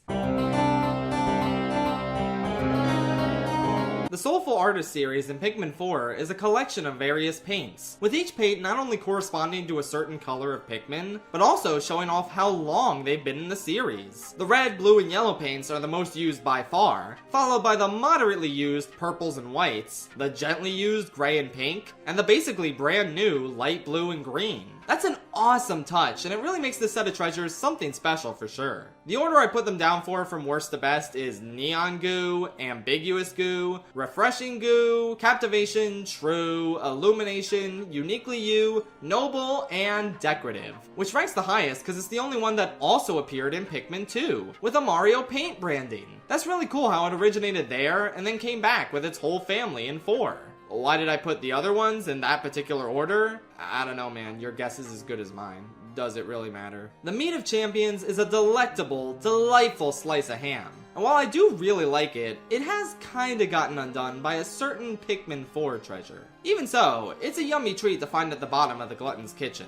I don't really have much attachment to Wave Race, but I can't deny how cool it is to pick up an honest-to-goodness GameCube disc. I'm really glad they went with the obscure franchises for these sorts of treasures. It's nice to give Wave Race Blue Storm a little bit of time in the limelight. Everybody say thank you, Glinty Circular Disc. Was there seriously not a more creative name you could have given this? That's kind of a rare, lame name for this series and its treasures. It's really cute seeing Pikmin reference something like D&D, and that's practically what you get with the Long Shot Totem. A cool looking multi-sided die with all the star signs on it. Just a very unique and fun little treasure to grab. But that can't compare to the gold 20-sided die. Like I said earlier with the paper cranes, gold just kind of inherently means better, I don't know. I dig the Go With The Flow totem a lot, for basically the same reasons as the Long Shot totem. The Mysterious Carriage is a great name for a pumpkin. I hate to compliment one of Schnauz's entries, but I think it's really cute how he talks about ancient literature from this planet telling of a noblewoman who used this as a carriage. That's a pretty cute way to incorporate Cinderella into Pikmin lore. Aside from that, this is a very large and in charge treasure that's super fun to collect. I love quite a lot of things about this treasure, but ultimately, it's a plain pumpkin, meaning it couldn't quite top the Possessed Squash, something I often forget about, which is surprising considering just how fantastic of a treasure it is. That's a super funny name for a jack-o'-lantern, and it's overall a pretty creative collectible to include. Way more so than the dozens of completely faceless fruits and vegetables. The Radiation Canopy is so damn satisfying to collect. It really makes the dolphin feel so much more safe and secure once it's back in place. It serves a cool function lore-wise of turning the harsh radiation of deep space into soft infrared rays that are easy on the body. And I especially think it's super cool that it's guarded by a mini-boss, but you don't actually have to kill it in order to collect the part. You can always distract him if you want. I love that option, even if I usually just kill the thing anyway because it's easier to me. Oh well, all around a really great part for a number of reasons. Is the funny Moai statue. Yeah, the Giant's fossil is a pretty cool thing to collect. I mean, look at him, he's just so funny. I don't really have that much to say about this one, but I do absolutely love it and think it's peak. The anti-dioxin filter has a lot to like about it. It fills in the ship pretty nicely when you collect it. It's an example of how environmentally conscious Olimar is, which is nice. And it's guarded by 3 of those pesky Wallywogs. Or Wally Hops, as the woke left calls them now. Nah, I'm just kidding, in case that wasn't obvious. The name change was probably a good idea. Anyway, distracting these deadly foes so you can get this thing out of the water is pretty memorable and fun. Lots of reasons to love this one. I have a really weird relationship with croissants where I don't really care for the taste, and yet I just love looking at them.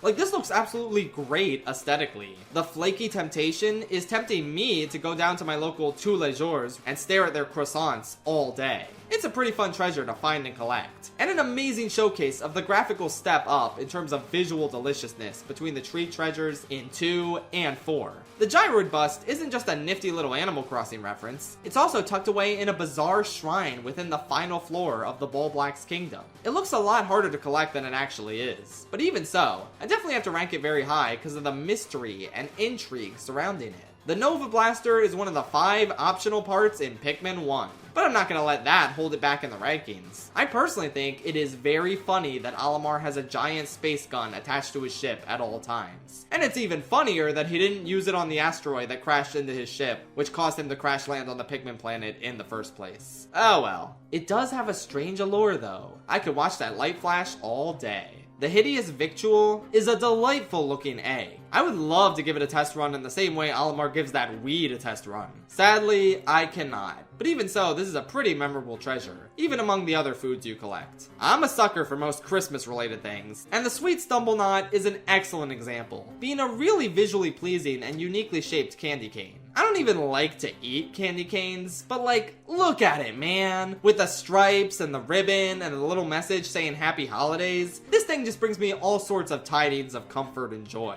As if the amplified amplifier wasn't awesome enough alliteration, Olimar refers to it as a conical curiosity in his notes. That's fantastic. Oh yeah, and it upgrades your whistle's range in 2. That's pretty nice. Doesn't do shit for your whistle's range in 4, but let's not worry about that. Not the most helpful thing ever, but I certainly can't object to getting it. I like this kebab a lot, because it looks delicious, and because you find it at the grill pit in the center of the Giant's Hearth area. It fits in really well with its environment. But the thing that propels this all the way up this high is its name. The Four Grill Brothers. That is just so damn good in ways I could never fully describe. Including a Super NES mouse is a pretty creative and off-the-wall choice in terms of Nintendo memorabilia. But yeah, I'm totally on board with it. I love the retro aesthetic and the little trackpad on the bottom. The creativity conduit is a pretty awesome treasure, even if I have no emotional attachment to this thing. The Hardy Container. Oh my god, that's such a good name. Anyway, this is an absolutely delightful looking little cookie. Gets a ton of its points for the Zelda reference, and for Louis saying that the best way to eat it is to break it in half, like the psycho he is. Of all possible Nintendo songs to reference, the Mechanical Heart, parentheses lullabies, goes for, oh, I don't know, Zelda's Lullaby, you're probably thinking, right? No, silly! It's the music when a piranha plant is sleeping in Mario 64. Such a random choice to get that game's 12th or 13th most iconic song instead of any other Mario song. But I'm not gonna lie, it does fit a music box insanely well. I like the vibe with this one, and any Mario reference of any kind is hella tight as well.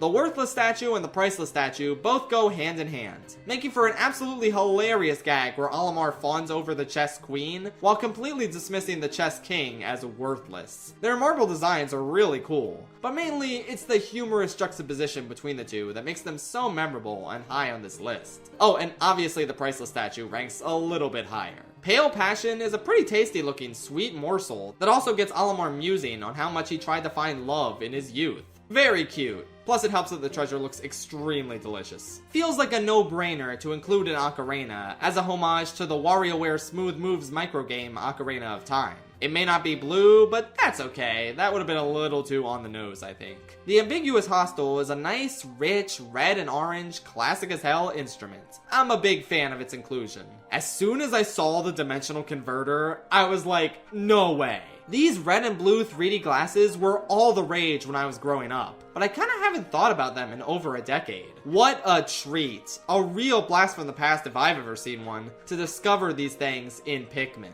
Louis even mentions that these would enhance any video game experience, which like, hey, you're not wrong. Alright, look. I know society at large is in love with the GameCube controller. I am too. The winged freedom sculpture should be a slam dunk for me. But ultimately, what drags it down a tiny bit is the decision to make it the chunkier Wavebird wireless controller instead of just the tried and true traditional GameCube controller. I mean, this isn't right. It's supposed to be purple and not have this tumor at the bottom. With that said, it's still obviously one of the coolest treasures in the game. I just think they could have gotten a cleaner reference with the original GameCube controller. Upgrading your punch isn't really that helpful, but damn it, I like punching stuff anyway, so the Brute Knuckles really does it for me. This is a little bit corny, but every time I collect it, I spin it so that the fist is facing the screen, and I give it a little fist bump. Like at the end of Wreck-It Ralph, where the girl gives Vanellope a fist bump. Yeah, that's what I do with the Brute Knuckles, so for that, it's an easy A+.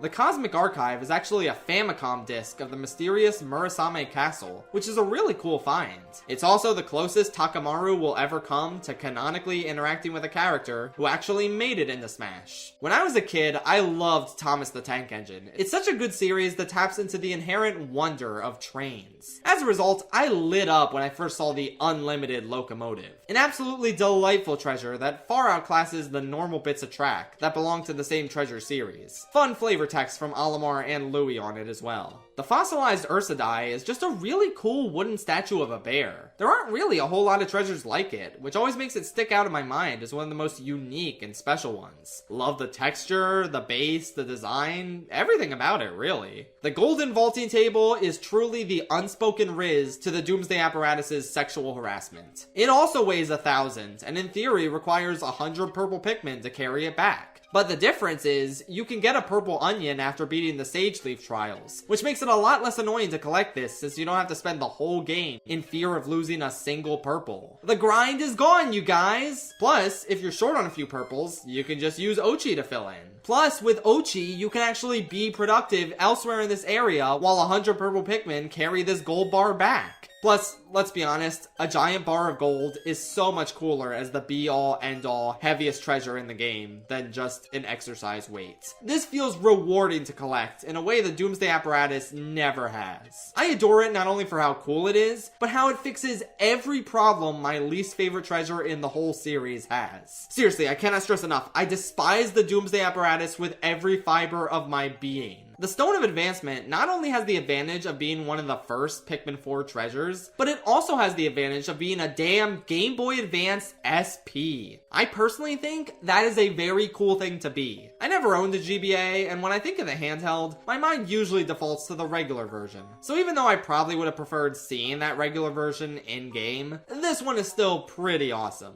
Calling an actual onion an onion replica is really cute. I'm so glad they did this. It's also just very nicely shaped. And while Pikmin 2 is one of the games where the locations you find the treasure at generally don't matter that much, I think it is really cool how you find the onion replica buried in the ground right near your base. Just like an actual onion in the original game. Yeah, great stuff all around with this one. I'm really happy with it.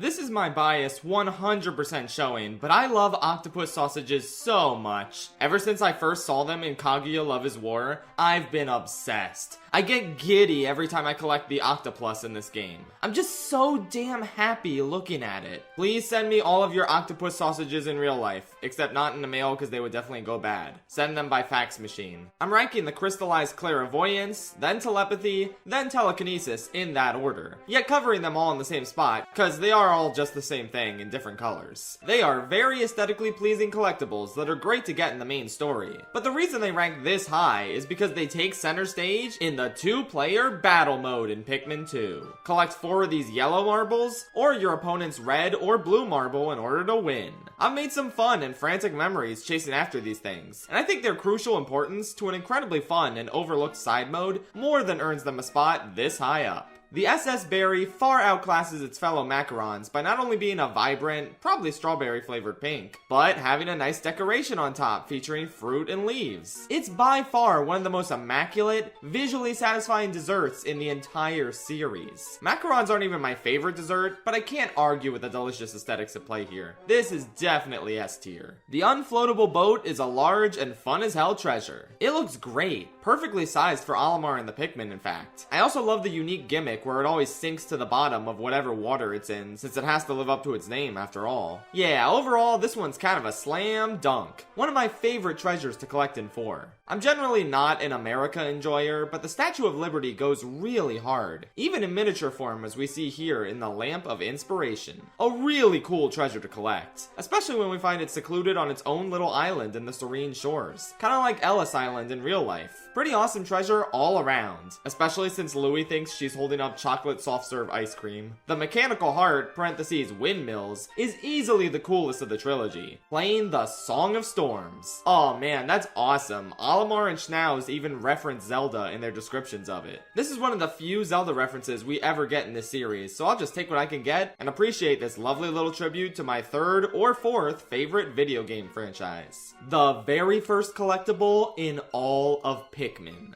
the Dolphin's main engine. How clutch of it to land right next to your ship when it's the most important part you need to actually get the thing semi-running. On top of its helpfulness and general iconic status, it just looks really cool, like a bunch of mechanical cow udders. If that doesn't encapsulate the tone of Pikmin to a T, then I don't know what does. I don't know why, man, but that damn waffle is one of the most appetizing treasures in the whole series. I really love the cushion cake. It's making me hungry just looking at it. It looks look at the powdered sugar, dude. Oh my god, this one's fantastic. Donuts! Oh man, does the Sweet Dreamer look so tasty. I hate to give in to my ravenous appetite and only rank this high because of how much I want to eat it. So, I also think it's sweet that Olimar says he wants to bring it back to his daughter since she loves snacks. There! A valid reason to put it in S tier. Leave me alone, man. I just like donuts a lot. Especially with that vivid and inviting strawberry frosting. Okay, moving on. And the chocolate cushion ranks this high for the exact same reason as the Sweet Dreamer.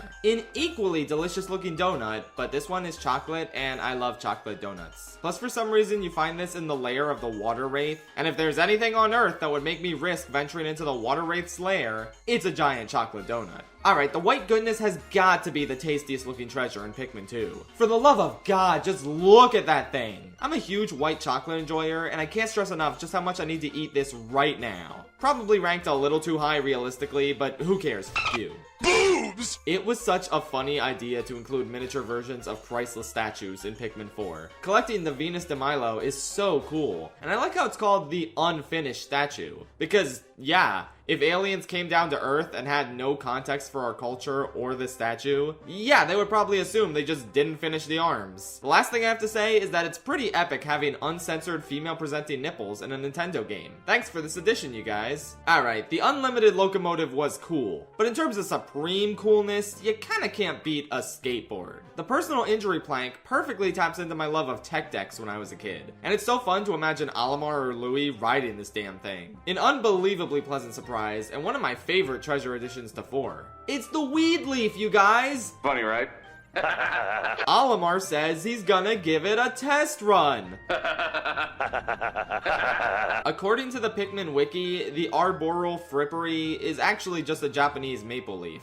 But like, that's just what Nintendo wants you to think. Can't believe they changed its color to red. Those cowards. Anyway, yeah, this treasure is extremely funny. I like how you find it in a dank sewer. It's easily one of the funniest things to exist in Pikmin because, haha, weed funny. That's not even me being sarcastic. I genuinely mean that. But seriously. The Dream Architect is a Game & Watch. That's good. But it's broken, so Olimar can't play it. That's bad. Even so, despite the fact that I have to live with the sad reality of my favorite space captain not being able to experience peak gaming, I still gotta rank this really high, because it's a Game & Watch, are you kidding? That's so cool. The Mirrored Stage has one of my all-time favorite journal entries from Olimar, where he talks about using it as a stage and teaching the Pikmin a song and dance routine. That's the most adorable thing I've ever heard. Hell, maybe that's the reason they sing if you bring out 20 of each type in this game. It's all because of our aspiring dance instructor here. Just the incredibly whimsical imagery associated with this thing alone makes it one of my all-time favorites in Pikmin 2. Bro, look at that eclair. I mean, look at that damn thing, dude. Holy shit. This is one of the absolute tastiest looking treasures to ever exist in the entire series. I love its unique shape. I love the texture. I love the chocolate. Oh my god, the Sweet Torrens is an absolute winner in every department. The Flame of Tomorrow inspires Olimar to pursue a renewable clean energy source. And it has Bowser on it, and you can shake it around and have the funny match inside move. Yeah, that's hard to top, honestly. The Jiggle Jiggle is one of the absolute greatest dessert treasures to ever exist in all of Pikmin. It is very much worth breaking into a safe in order to get. I mean, not only is it impeccably delectable looking, but it even comes with its own plate, too. That is a 3-course meal of a dessert treasure. And I don't even like Flan that much. You just can't argue with the aesthetics, baby. The Spinning Memories plank is an awesome reference to Kuru Kuru Kururin. And not only is that a cool as hell thing to see referenced in a modern Nintendo game, but I love how Olimar's description of the treasure actually engages with the mechanics of that original game. Good luck flying that thing through narrow meteor crevices. Oh, Olimar, you have no idea. That little bird can fly through anything. He's fine. He's a better pilot than you. Fun treasure on its own, and the flavor text makes it even better. Holy crap, it's the thing Red White used to beat Mia Fey to death. The Contemplation Station is easily one of 4's most impressive treasures. Not only is it cool to have a mini replica of the Thinker in-game, but this thing is massive. I mean, 50 Pikmin gotta carry it back. Now that's what I'm talking about. A very satisfying and worthwhile addition to your collection. The marble finish looks great, the pose looks great, it's like this is a priceless work of art or something. I'm not even the biggest peanut butter guy in the world, but oh my god, the Nutrient Silo is such a satisfying and memorable treasure to find and collect. I don't know what it is, man. man, this Skippy's peanut butter container just goes so hard and is so cool to see in game. It stuck out in my mind for years as one of the niftiest brand integrations in all of Pikmin 2. Am I alone in thinking this is a treasure straight out of a creepypasta? Instead of getting an upgrade from the boss at the bottom of the Cavern of Chaos, you get a creepy, disembodied baby doll head called the Silencer, which in the Japanese version is worth 666 Pokos. What the fuck was the deal there, Nintendo? Thankfully, the American release changed the value of the Silencer to the much more reasonable 670 Pokos. So now it's completely normal and not at all satanic. Anyway, yeah, this thing terrifies me, but also I couldn't give it anything less than S tier. It's easily one of the most unforgettable treasures in the entirety of Pikmin. One of the funniest bits in the whole series is when the ship says about the spherical atlas, "I fear that even 100 red Pikmin couldn't lift it." And then you try lifting it and it requires 101 Pikmin. That is so damn good. Anyway, this is pretty memorable for being the first treasure you need purple Pikmin to lift, on top of being a pretty cool looking half of a globe. On top of it unlocking a new area for you. This thing really has it all. A great treasure for so many different reasons. Olimar only fights the damn final boss of Pikmin 1 to get his piggy bank back. That is so damn funny to me. Yeah, it's hard to argue that the secret safe isn't a fantastic and iconic treasure. It doesn't even really qualify as a ship part, and yet it's one of my absolute favorite ones.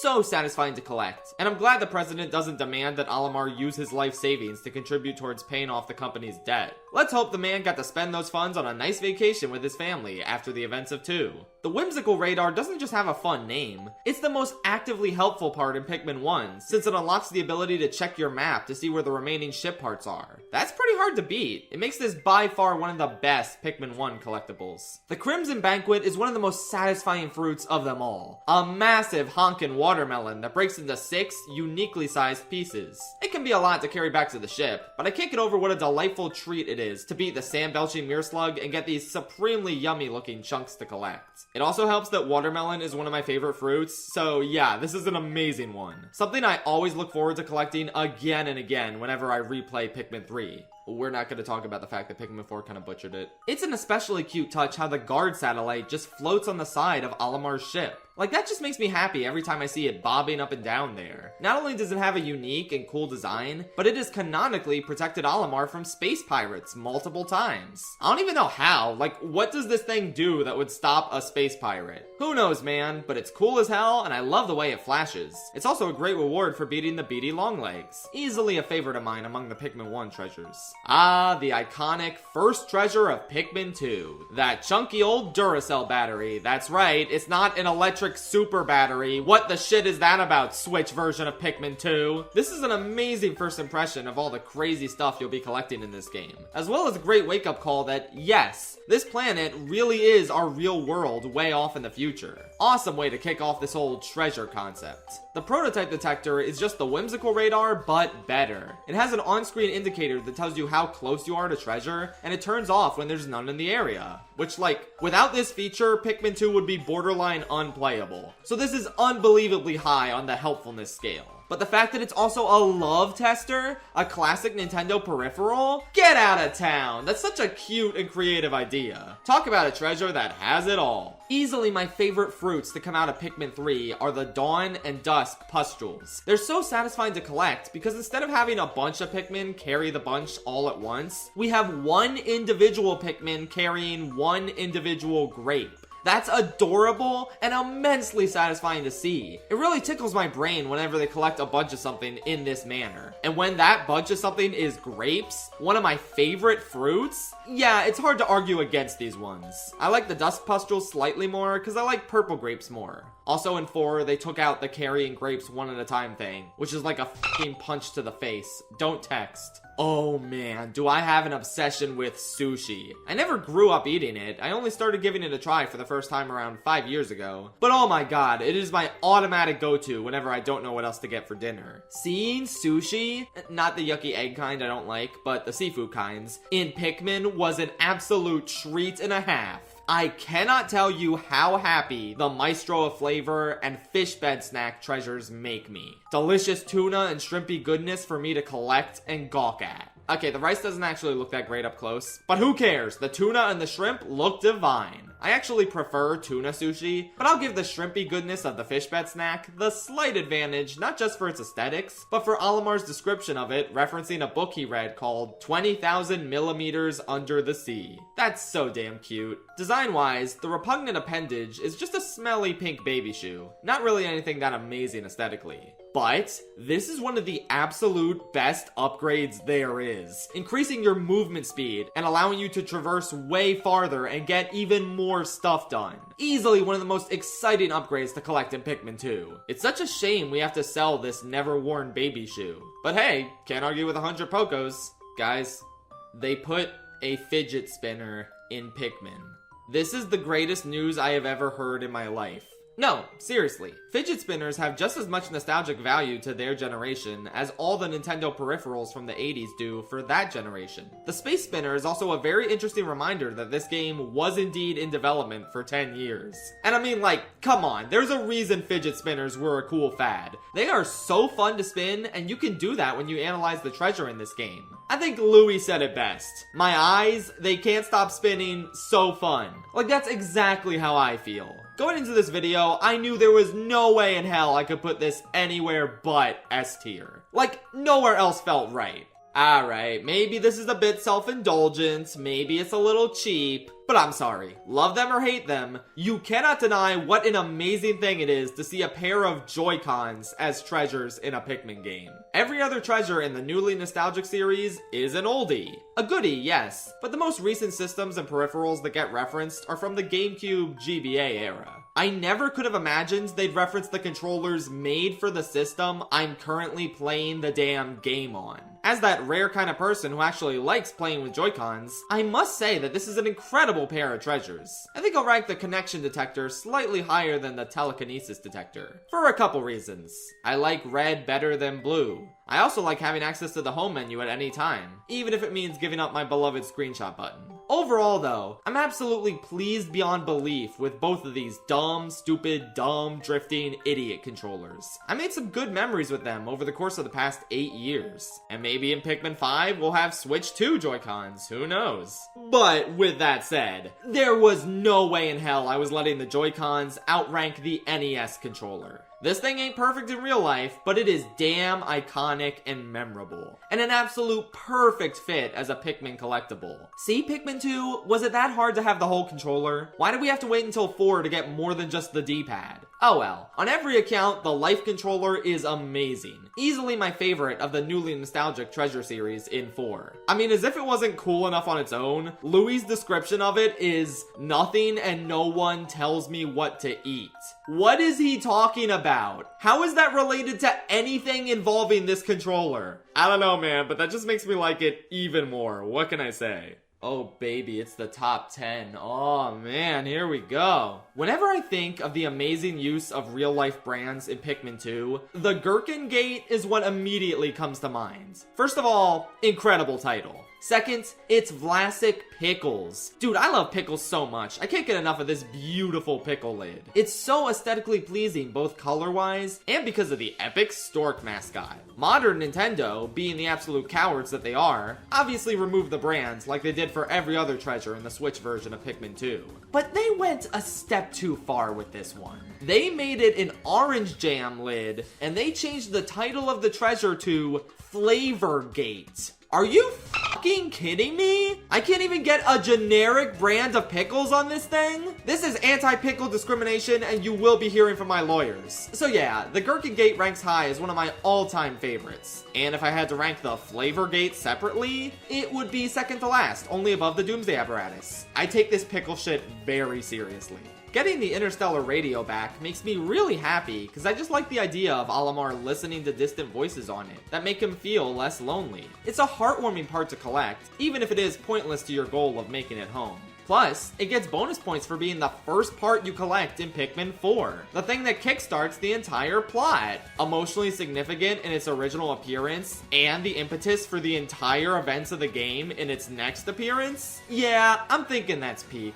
The Professional Noisemaker is my absolute favorite upgrade to collect in Pikmin 2. Sure, the shoe that increases your movement speed is more practical, but that's a shoe, and this is a cool looking megaphone. Mainly though, it's the fact that this item unlocks the Pluckaphone, which allows you to raise Pikmin out of the ground with just your whistle, instead of having to manually pluck them all. This is an absolute godsend, and it's more than worth braving the water wraith in order to retrieve. It's just the most satisfying and fun feeling in the world, and I was so upset when 3 didn't include it. Instantly plucking all of your Pikmin at the press of one button is just one of life's most invaluable treasures. The King of Meats may just be the biggest treasure in the entire Pikmin series. Not the heaviest, but the absolute chunkiest. This makes for an amazing find. You feel like a true god carrying back this unwieldy slab of meat and claiming it as your own. I don't even know what else to say. This is just an absolutely magnificent and unforgettable treasure